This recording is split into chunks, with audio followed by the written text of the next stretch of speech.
Hello friends, this is Ashish Kumar speaking on the behalf of Trust IS. आज राहुल गांधी जी को disqualify किया गया है लोकसभा से और ये अपने आप में बड़ी न्यूज है, but then we are more interested in the questions which can come in examination. Politics के अलावा हमें इस पे भी ज्यादा इंटरेस्ट है कि एग्जाम में क्या क्वेश्चन आ सकता है इस इंसिडेंट को लेकर. अब आई डोंट थिंक कि वो राहुल गांधी जी के बारे में कोई सवाल करेंगे एग्जाम में, मगर डिस्क्वालिफिकेशन ऑल थ्रू न्यूज में रहा है, तो डिस्क्वालिफिकेशन पे कोई ना कोई क्वेश्चन आ सकता है. चाहे हेमंत सोरेन जो चीफ मिनिस्टर है झारखंड के, उनके डिस्क्वालिफिकेशन को लेकर भी मुद्दा उठा था, और अब राहुल गांधी जी के डिस्क्वालिफिकेशन को लेकर भी बहुत बड़ी कंट्रोवर्सी है. ठीक है, बट देन हमें समझना है कि एग्जाम के लिए क्या जरूरी है. अब मैं आपको बताता हूं कि मोस्टली एस्पिरेंट से जब मैं बात करता हूं पढ़ाते हुए, या वैसे भी मैं देखता हूं, आप उनसे पूछिए कि हु डिस्क्वालिफाइज अ लेजिस्लेटर. पहली बात तो समझिए कि डिस्क्वालिफिकेशन का मतलब क्या है. डिस्क्वालिफिकेशन का मतलब है कि अब आप उस हाउस के मेंबर नहीं है. जैसे स्कूल से नाम काट दिया जाता था, पहले बोलते थे कि रस्टिकेट कर देंगे, तो एक तरह का रस्टिकेशन है. आपको हाउस से रस्टिकेट कर दिया गया है, आपको हाउस से निकाल दिया गया है, अब आप उस हाउस के मेंबर नहीं है. डिस्क्वालिफिकेशन, पहली बात मैं आपको क्लियर कर दूं, लोकसभा के एमपी का भी होता है, राज्यसभा के एमपी का भी हो सकता है. Disqualification MP Lok Sabha, MP Rajya Sabha का भी हो सकता है. डिस्क्वालिफिकेशन एमएलए, स्टेट असेंबली के एमएलए और स्टेट काउंसिल के एमएलसी का भी हो सकता है. सीधी बात यह है कि डिस्क्वालिफिकेशन लेजिस्लेटर्स का होता है, लॉ मेकर्स का होता है. जो लॉ बनाते हैं सेंटर में या स्टेट में, उनका डिस्क्वालिफिकेशन होता है. डिस्क्वालिफिकेशन का मतलब मैंने आपको अभी बताया. मोस्टली जो ट्रैप यहां पे एग्जामिनर रख सकता है, आपको ये रख सकता है कि डिस्क्वालिफिकेशन कौन करता है या किस कंडीशन में होता है.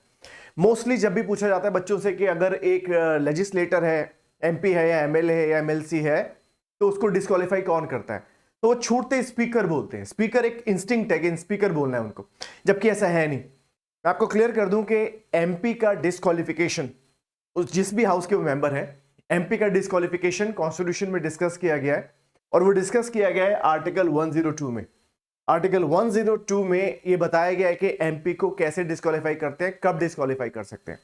अब मैं आपको पहली बात ये क्लियर कर दूं कि एक मेंबर ऑफ पार्लियामेंट को अलग अलग रीजंस से डिस्क्वालीफाई कर सकते हैं, और वो रीजंस कॉन्स्टिट्यूशन में दिए हैं. मोटे मोटे दो रीजन है. पहला, आर्टिकल 102 क्लॉज 1 डिस्कस कर रहा है कि एमपी को इन ग्राउंड्स पे डिस्क्वालीफाई कर सकते हैं, और वो ग्राउंड कौन से हैं. आर्टिकल 102 क्लॉज 1 सब क्लॉज ये बताता है कि अगर कोई MP office of profit hold करता है तो उसको डिस्क्वालीफाई कर सकते हैं. अगर कोई MP office of profit hold करता है तो उसको डिस्क्वालीफाई किया जा सकता है. ऑफिस ऑफ प्रॉफिट क्या होता है मैं आपको अलग से एक वीडियो में बताऊंगा, बिकॉज इसकी बहुत ज्यादा लेंथ में रखना नहीं चाहता इस वीडियो की. तो अगर आप ऑफिस ऑफ प्रॉफिट होल्ड करते हैं तो आपको डिस्क्वालीफाई किया जा सकता है. दूसरी बात, ये बात दी है 102 क्लॉज 1 सब क्लॉज बी में, अगर आपका जो मेंटल बैलेंस है वो लूज हो गया है, अनसाउंड माइंड हो गया है, मेमोरी चली गई, डिमेंशिया हो गया, स्किज़ोफ्रेनिया हो गया, कुछ भी ऐसा हो गया जो आपको स्टेबल नहीं रख पा रहा है माइंड के एंगल पे, तो आपको डिस्क्वालीफाई कर सकते हैं. मगर कोर्ट डिक्लेयर करेगा कि आप अनसाउंड माइंड है कि नहीं है फाइनली. तीसरा ग्राउंड दिया है कि आप इनसॉल्वेंट अगर हो गए, और आप दिवालिया हो गए, बैंकरप्ट हो गए, तब भी आपको डिस्क्वालीफाई किया जा सकता है हाउस से. चौथा ग्राउंड है लॉस ऑफ सिटीजनशिप. अगर कोई एमपी को तो इंडियन होना ही है, अगर मान लीजिए कोई एमपी इंडिया की सिटीजनशिप छोड़ देता है, अगर कोई एमपी अब इंडियन नहीं है, सिटीजनशिप छोड़ दी या उससे ले ली गई, तो अब वो सिटीजन ऑफ इंडिया नहीं है, अब उसे एमपी रहने का भी अधिकार नहीं है, उसको हाउस से निकाल दिया जाएगा, उसको हाउस से डिस्क्वालीफाई कर दिया जाएगा. तो इन चार ग्राउंड्स का जिक्र हमने किया. ऑफिस ऑफ प्रॉफिट अगर होल्ड करता है डिस्क्वालीफाई हो जाएगा. इम्बैलेंस ऑफ माइंड है तो डिस्क्वालीफाई हो जाएगा. इनसॉल्वेंट है, दिवालिया हो गया तो इंसॉल्वेंट तो डिस्क्वालीफाई हो जाएगा. अगर सिटीजनशिप चली गई तो डिस्क्वालीफाई हो जाएगा. और इसके अलावा ये है जो इंटरेस्टिंग बात है, 102 क्लॉज 1 सब क्लॉज ई. 102 क्लॉज 1 सब क्लॉज ई ये साफ साफ देता है कि इन चार ग्राउंड्स के अलावा 1 2 3 4 इन चार ग्राउंड्स के अलावा भी पार्लियामेंट लॉ बना सकता है जिसमें यह बता सकता है कि पर्टिकुलर रीजन से एमपी को डिस्क्वालीफाई कर सकते हैं. मतलब इन चार ग्राउंड्स के अलावा भी पार्लियामेंट लॉ बनाकर और ग्राउंड क्रिएट कर सकता है जिससे एमपी को डिस्क्वालीफाई किया जा सकता है. अब एक छोटा सा मैं आपको एक नमूना दूंगा, एग्जांपल दूं. Representation of people act 1951. Representation of people act 1951 ये अपने आप में एक बहुत ही एक्सटेंसिव लॉ है जो पार्लियामेंट ने बनाया है, और उसमें कई प्रोविजन उन्होंने मेंशन किए हैं जिसके बेसिस पे एमपी को डिस्क्वालीफाई किया जा सकता है। अगर आपने अभी ये आरपीए 1951 कभी देखा है तो उसमें अलग अलग उन्होंने रीजन दिए, इवन ये तक दिया कि अगर कोई किसी को सती के लिए प्रमोट करता है तब भी डिस्क्वालीफाई कर सकते हैं, कोई करप्ट प्रैक्टिस आपने करी तब भी डिस्क्वालीफाई कर सकते हैं, जो आरपीए के अलग अलग सेक्शंस में मेंशन्ड है। सेक्शन 8, सेक्शन 9, सेक्शन 8A अलग अलग जगह पे मेंशन्ड है। अभी राहुल गांधी जी की जो कंट्रोवर्सी है वो रिलेट करती है सेक्शन 8 क्लॉज 6 से। सेक्शन 8 क्लॉज 6 में साफ साफ दिया हुआ है कि अगर आप एक एमपी हैं या बनना चाहते हैं और आपको कोर्ट 2 साल की कन्विक्शन, 2 साल की सजा दे देता है, कन्विक्शन के बाद 2 साल या 2 साल से ज्यादा की सजा दे देता है, जैसे राहुल गांधी जी को भी 2 साल की सजा मिली है, तो 2 साल या 2 साल से ज्यादा की अगर आपको सजा दे दी गई है, मतलब आपने जो क्राइम किया है वो थोड़ा एक सीवियर क्राइम है, तो उस केस में भी आपको डिस्क्वालीफाई कर सकते हैं। ये इस लॉ में लिखा हुआ है। लॉ का नाम क्या है? Representation of people act 1951। ऐसे बहुत सारे और भी लॉज हैं जिसमें डिस्क्वालिफिकेशन का स्कोप मेंशन्ड है। बताने वाली बात यह है कि इन रीजंस पे अगर कोई एमपी डिस्क्वालीफाई होता है, इन रीजंस पे अगर कोई एमपी डिस्क्वालीफाई होता है तो उसे डिस्क्वालीफाई कौन करेगा, यह समझने वाली बात है। इन रीजंस पे अगर आप डिस्क्वालीफाई होते हैं एमपी होने के नाते, तो आपका डिस्क्वालिफिकेशन होगा प्रेसिडेंट ऑफ इंडिया द्वारा। प्रेसिडेंट ऑफ इंडिया आपको डिस्क्वालीफाई करेंगे, यह समझना जरूरी है, क्योंकि मैक्सिमम लोग गलती यहां करते हैं। इन सारे रीजंस पे जब आपको डिस्क्वालीफाई किया जाएगा तो प्रेसिडेंट आपको डिस्क्वालीफाई करेंगे। मगर यहां पर एक एंगल और भी है कि प्रेसिडेंट आपको डिस्क्वालीफाई क्यों करेंगे। जैसे आप देखिए जया बच्चन को प्रेसिडेंट ऑफ इंडिया ने डिस्क्वालीफाई किया because she was holding office of profit as a Rajya Sabha member. अब सवाल यह है कि प्रेसिडेंट किसके कहने पे डिस्क्वालीफाई करेंगे? खुद तो वो ये एक्सप्रेशन देंगे नहीं कि मैं आपको डिस्क्वालीफाई करता हूं। प्रेसिडेंट ऑफ इंडिया किसके कहने पे एक एमपी को डिस्क्वालीफाई करेंगे? President of India election commission of India के कहने पे उस एमपी को डिस्क्वालीफाई करेंगे। Election commission of India recommend करेंगे कि भाई सर, आप प्रेसिडेंट ऑफ इंडिया ये पर्टिकुलर एमपी है, इसका ये ऑफिस ऑफ प्रॉफिट होल्ड करता है, तो इसको डिस्क्वालीफाई कर दो। इनका अनसाउंड माइंड है, कोर्ट ने भी डिक्लेयर कर दिया, इसको डिस्क्वालीफाई कर दो। ये इंसॉल्वेंट हो गया, इसको डिस्क्वालीफाई कर दो। ये सिटीजनशिप चली गई है, इनको डिस्क्वालीफाई कर दो। या फिर किसी लॉ में लिखा है कि भाई ऐसा करने पे आपको डिस्क्वालीफाई किया जा सकता है, तो इलेक्शन कमीशन बोलेगा सर ये एमपी उस ग्राउंड पे फॉल कर रहा है जिससे इनको डिस्क्वालीफाई कर सकते हैं लॉ के तहत, तो आप इन्हें डिस्क्वालीफाई कर दीजिए।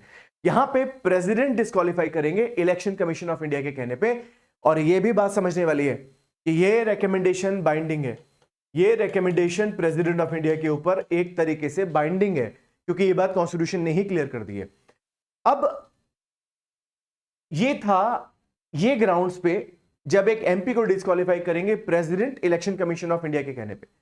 मगर यहां समझने वाली बात यह है कि 102 क्लॉज 1 के अलावा एक 102 क्लॉज 2 भी है, यह भी डिस्क्वालिफिकेशन की बात करता है, यह भी एमपी की डिस्क्वालिफिकेशन की बात करता है। मगर अब रीजन बदल गया डिस्क्वालिफिकेशन का। यहां आपको डिस्क्वालिफिकेशन इसलिए झेलनी पड़ रही है क्योंकि आपने डिफेक्शन किया है, पॉलिटिकल डिफेक्शन किया है। आर्टिकल 102 क्लॉज 2 साफ साफ कहता है कि अगर आपने ऐसा कोई काम किया है जो 10th शेड्यूल में डिफेक्शन माना जाएगा और वो पनिशेबल भी है डिस्क्वालिफिकेशन से, तो आपको डिस्क्वालीफाई किया जाएगा। पॉलिटिकल डिफेक्शन का मैं छोटा सा आपको एग्जांपल दूं कि मान लीजिए आप बीजेपी से एमपी बन के आए थे, बाद में बीजेपी छोड़ के आप कांग्रेस में चले गए या वाइस वर्सा, तो उसे पॉलिटिकल डिफेक्शन कह सकते हैं। एक छोटा सा एग्जांपल दिया मैंने, हालांकि पॉलिटिकल डिफेक्शन पे अपने आप में एक वीडियो बनना चाहिए अलग से, जो मैं शायद बनाऊंगा भी। तो अगर एंटी डिफेक्शन लॉ में, जो कि 10th शेड्यूल में मेंशन्ड है, अगर एंटी डिफेक्शन लॉ में जो कि 10th शेड्यूल में मेंशन्ड है, अगर आपने कोई ऐसा काम किया है जो पनिशेबल है डिस्क्वालिफिकेशन द्वारा, तो आपको डिस्क्वालीफाई किया जाएगा। यहां पे स्पीकर का रोल आता है। अगर आप एमपी लोकसभा हैं तो स्पीकर आपको डिस्क्वालीफाई करेंगे, मतलब जिस भी हाउस के आप मेंबर हैं उस हाउस का प्रिजाइडिंग ऑफिसर आपको डिस्क्वालीफाई करेगा। जिस भी हाउस के आप मेंबर हैं उस हाउस का प्रिजाइडिंग ऑफिसर आपको डिस्क्वालीफाई करेगा। मतलब जैसे आप एमपी लोकसभा है तो वहां प्रिजाइडिंग ऑफिसर कौन होते हैं? स्पीकर बोलते हैं उनको, जैसे अभी ओम बिरला है। तो अगर आप एमपी लोकसभा है तो स्पीकर आपको डिस्क्वालीफाई करेंगे। और अगर आप एमपी राज्यसभा हैं तो चेयरमैन राज्यसभा आपको डिस्क्वालीफाई करेंगे। सीधी बात, रेस्पेक्टिव हाउस के प्रेजाइडिंग ऑफिसर आपको डिस्क्वालीफाई करेंगे। ये बात समझना मुझे लगता है कोई बहुत मुश्किल थी नहीं। बस यही मैं आपका मिथ तोड़ना चाहता था कि स्पीकर एक ऑलराउंड आंसर क्रिएट मत कीजिए। डिपेंड करता है कि आपने किया क्या है, उसके बेसिस पे डिस्क्वालिफिकेशन डिसाइड किया जाएगा। अब जो एक बात छोटी सी बताने वाली है वो ये है कि ना ही सिर्फ एमपीज का डिस्क्वालिफिकेशन होता है, स्टेट लेजिस्लेटर का भी डिस्क्वालिफिकेशन होता है, और वो भी कॉन्स्टिट्यूशन में डिस्कस किया गया है। एमपी का डिस्क्वालिफिकेशन डिस्कस किया गया है आर्टिकल 102 में। एमपी का डिस्क्वालिफिकेशन डिस्कस किया गया है आर्टिकल 102 में। ये वो ग्राउंड्स हैं जो मैंने बताया आपको, प्रेसिडेंट यहां डिस्क्वालीफाई करते हैं। एमपी का डिस्क्वालिफिकेशन आर्टिकल 102 में डिस्कस किया गया है, 102 में डिस्कस किया गया है। पैरेलल ग्राउंड्स पे एमएलए का जो डिस्क्वालिफिकेशन है वो डिस्कस किया गया है आर्टिकल 191 में। मतलब इन्हीं कॉमन ग्राउंड्स पे एमएलए एमएलसी को भी डिस्क्वालीफाई कर सकते हैं, और वो दिया गया है आर्टिकल 191 क्लॉज 1 में। जैसे कि एक एमएलए है, हेमंत सोरेन तो एमएलए है, उनको डिस्क्वालीफाई करने का नोटिस दिया गया। इलेक्शन कमीशन ऑफ इंडिया ने बोला कि भाई इनको डिस्क्वालीफाई करो, क्योंकि हेमंत सोरेन होल्ड करते थे office of profit. Hemant Soren office of profit hold करते थे, इसलिए इलेक्शन कमीशन ऑफ इंडिया ने रिकमेंडेशन दिया कि सर इन्हें डिस्क्वालीफाई कीजिए। मगर उस केस में जो आर्टिकल इन्वॉल्व था वो था 191 क्लॉज 1। और दूसरा फर्क यह भी था कि वहां डिस्क्वालिफिकेशन प्रेसिडेंट नहीं करेंगे, वहां डिस्क्वालिफिकेशन करेंगे गवर्नर।